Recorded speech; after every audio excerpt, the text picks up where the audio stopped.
of the Self-Development with Tactics podcast. And today we are going to go ahead with Nat Eliason's 29 years, so the lessons, well actually the lesson of year 29, as far as I remember, as far as I can understand this concept.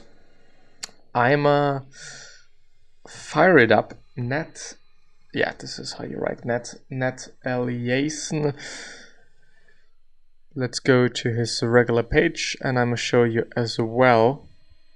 There we go. There it is. Oh. Does it make sense to read it in this way? I don't really know since there's the camera, but anyway. Articles, and there we have lessons from year 29. We have gonna, easy is not always optimal, ebb and flow. It won't ever be enough. This was the last thing that we went through. And so we are going to go ahead with rituals and hosting. And there is something that I have left out yesterday, as I've seen right now. And we need to do this one as well, just for the sake of finishing stuff.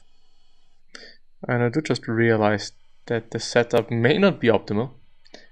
Definitely not optimal. And now it is way too big. Congrats, that's amazing. Nope. There we go. So making it smaller. Even smaller. And now it is kind of fine. Let's start. One of the best investments you can make is in your community.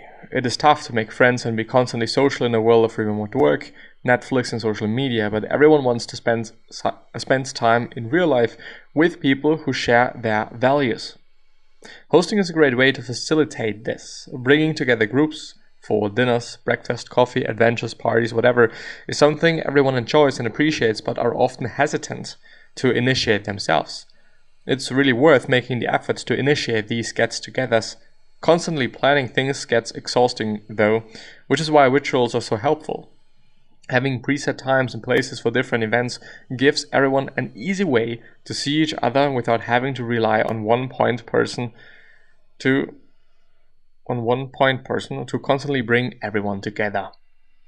A successful ritual is it okay? Yeah.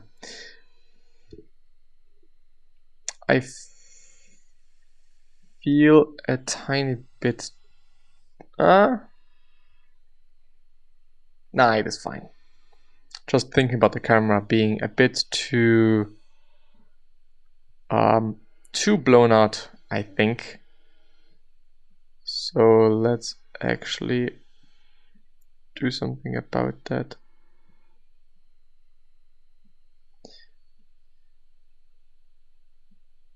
Is this better? Well, I don't know. A successful ritual is one where people can rely on it every time, period. For example, weekly. It's casual enough for people to show up regularly but not feel obligated to attend.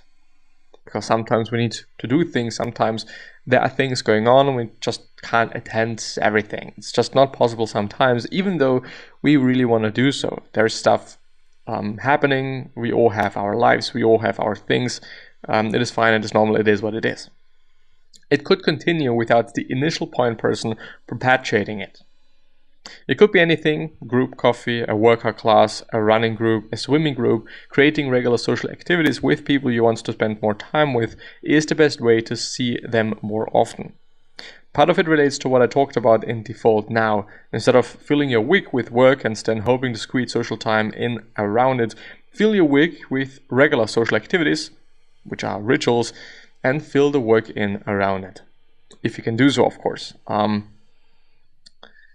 I mean, of course, if you know that you're working from 8 to 9, or if you're working from 8 to 8, or whatever it may be, whatever your schedule may be, you know your schedule. So schedules, for a lot of people, for some people it won't change. For some people it does change, and for most people it probably is not gonna change.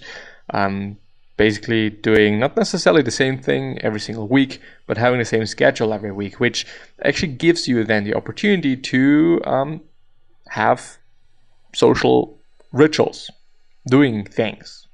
At least in my head, it would make sense.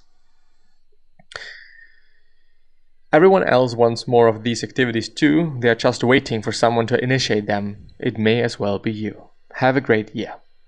Which, at least in my point of view, it is a pretty great idea. Period. Of course, it may be, or it should be, something that everyone can do. So thinking about everyone's financial situation regarding just a weekly coffee meeting, I don't know if everyone wants to spend their money on coffee. Maybe not everyone wants to drink coffee. Maybe it's going to be at a bar. Maybe it's going to be something like cycling. Maybe it is something that is indoors, so that you can actually really do it every week. There are indeed many things to consider, many things to think about when starting such a thing, when initiating such a thing, when thinking about such a thing, so that it is quote-unquote sustainable, so that you can actually indeed do it every week, so that it is even possible. Where is it? Easy is not always optimal. I think this is something I have not gone through yet. I've written extensively about note-taking and productivity in the past, and one of the common themes in note-taking is is the ease of capture. Taking notes on what you're reading is essential for synthesizing the knowledge. I've published so many book notes, more for myself than anyone else. It helps me compress what I get out of each book. Over the years I've used Evernote, then Roam, which is R-O-A-M. I'm using a mix of Roam and physical note cards. I still pull all my notes into Roam to make them easy to publish, but for my real note-taking and knowledge organizing, I started using physical note cards. Why physical? If you've spent a little time on computers, you'll probably know that more information is not always better. When you plug a query into Google and get 10 million results, most of those are not particularly helpful. Quality is more important than quantity in an age of such abundance, and most people who use note-taking tool, who save their book highlights, know you almost never go back and review those highlights. So by creating a physical Zettelkasten for my favorite notes, I think that Nat Eliason is, or actually Nat Eliason, I guess, sounds like a Nordic name to me. Zettelkasten is very close to German, which means Zettel is, it does have different interpretations. It's I think, at least in my point of view, mostly used for things, for sheets of paper that are not of great value. So some what is this for thing called? I don't know what it's called. Something like this. It is just kind of torn up. It is like just bit smudgy. It's like it's a zettel. It's nothing significant, nothing of value, or it is just something pretty tiny. Not something big. Having an A0 DIN format piece of paper is definitely not going to be a zettel. On the other hand, you're having Kasten. Where is it? Is it Kasten? I have lost it. Why have I? There it is. Zettelkasten. Kasten is like a wardrobe, or it's just something to like out of wood, out of whatever, to just put something in. But yeah, period. But in this case, since it's a zettel, something small, and Kasten, actually something big, but because of the zettel, it's probably going to be something small. There are some note card boxes you pre-made you can buy. I don't know if this is a thing everywhere, but I guess he's referring to something like this. Yeah, my interpretation of it. Well, I've added a final filtering step to make sure that whatever goes in a box is a high quality idea. I'm confident I want to remind myself of the future. By having to write it out by hand, I'm forcing myself to be much more selective than when I can simply copy and paste.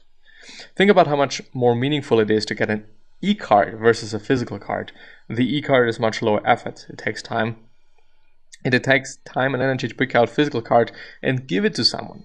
Effort is what gives the card and your notes more value. Our knowledge management too should be effortful and deliberate, or else we will fill our libraries with trivia, and then what was the point of doing the organizing in the first place? There's also a certain permanence to it. Sure, my notes and library could burn down in a fire, but it could also be something my kids live through in 30 years. That is fun to think about. Yeah, it is fun, it is a good idea, but I would also say making sure that, maybe scanning it indeed, so that there is a digital version of the physical, so that you can actually be 100% sure that it's not going to be lost. You know, sometimes we move. Of course, this is something of significance. It is something important. It is something that you're probably going to take pretty good care of because it was a lot of work. And it's because it's important, you know, because it's information.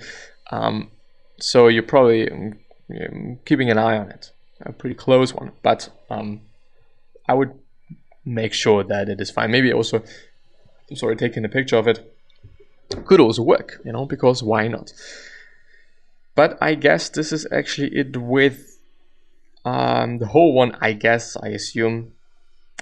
I indeed do not know, but pretty great information from March 15th, 2022. So quite a month ago, this article was published. There's also one from year 28, 27, 26, and 25.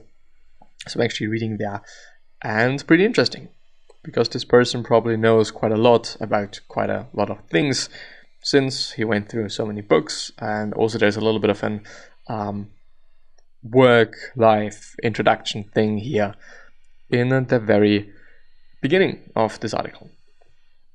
So yeah, I will see you the next time. Take care.